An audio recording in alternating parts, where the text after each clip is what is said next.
Some people think our world will end in an atomic event. Others think it'll be World War III or climate change that will finally be extinction for us. Given the political climate, it's not unlikely that civil war or political insurrection could take us down. But I don't think any of those will actually destroy America.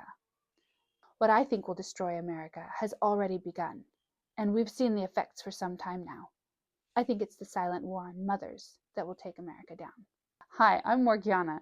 I'm mom to 8 homeschooled kids, and I'm passionate about helping mothers who are deeply invested in their kids' mental and emotional health, happiness, and freedom, not just when they're little, but throughout their lives. Because parenting is the ultimate long game. If that's you, and you want to thrive at the same time they do, you're in the right place. So like and subscribe and stick around. So what is this war on mothers? Over the last 100 years, our world has changed more rapidly than any other time in human history. We've always had good times and bad times. We've always had famine and war, or feast and prosperity. We've always had good rulers and bad rulers, scarcity, threat, danger, or prosperity. But we've never so fundamentally undermined and dismantled the family unit, and specifically the role and purpose of mothers, as we have in this last century, and accelerating exponentially in the last 50 years. Fathers are important in their own right, but truth be told, they have always come and gone, whether for war, work, or other reasons. Mothers have always been the foundation, the underpinning of society itself, and right now, we're close to coming undone. With the equalization efforts of suffragettes and feminists, along with the push to get women deeper and deeper into the workforce, there have been benefits, but there has also been a darker side. The devaluation of what mothers already actually do. It's actually somewhat of a joke to say we need to enter the labor force. What do we do all day anyway? It devalues the very real work that's done every day outside of the financially quantifiable realm, and turns us into some kind of a joke, a mix between a maid, chauffeur, cook, nanny, housekeeper, overall life support for everyone else but ourselves. Now, I'm not saying it was all perfect before. Every era has its own problems and its own struggles, but this specific one has led to a decentering of a belief in and a striving for a life that fits everyone. And with the overemphasis on the individual versus the group, it turns life into a zero-sum game, where there can only be one winner, and everyone else loses. It pits us against each other, and specifically, mothers' needs and interests against children's. Whether all the voices in those influences realized it or not, there's no doubt that it's had this effect. And there are those who have used it intentionally to weaken us as individuals, as families, and as a nation. They want us gone. Of course, no one will actually come out and say that. Why is it silent? Because ostensibly, we all love mothers.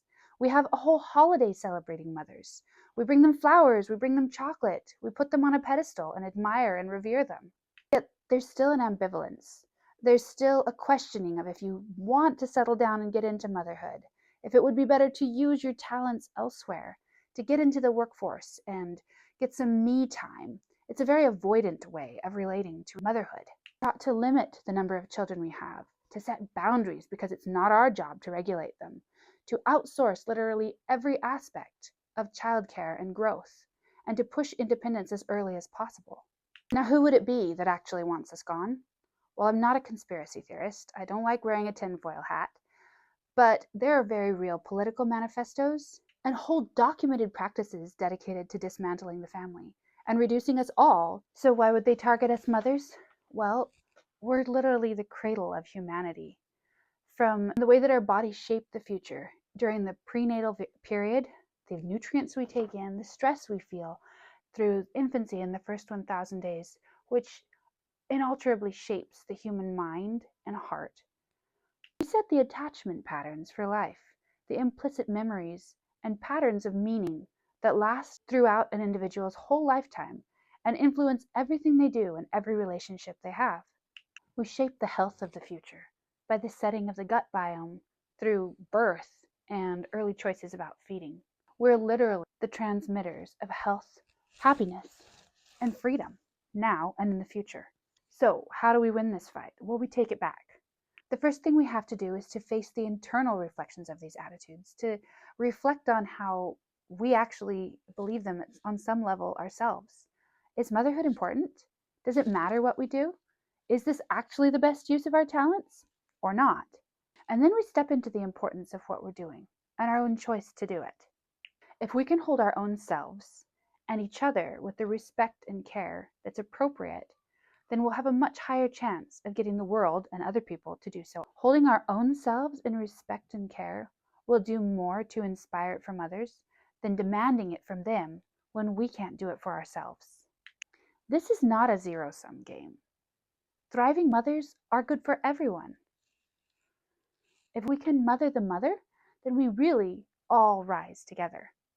And if you agree with that, but you're still feeling tired and resentful and overwhelmed and not sure how to even make it happen, check out my free masterclass pinned below.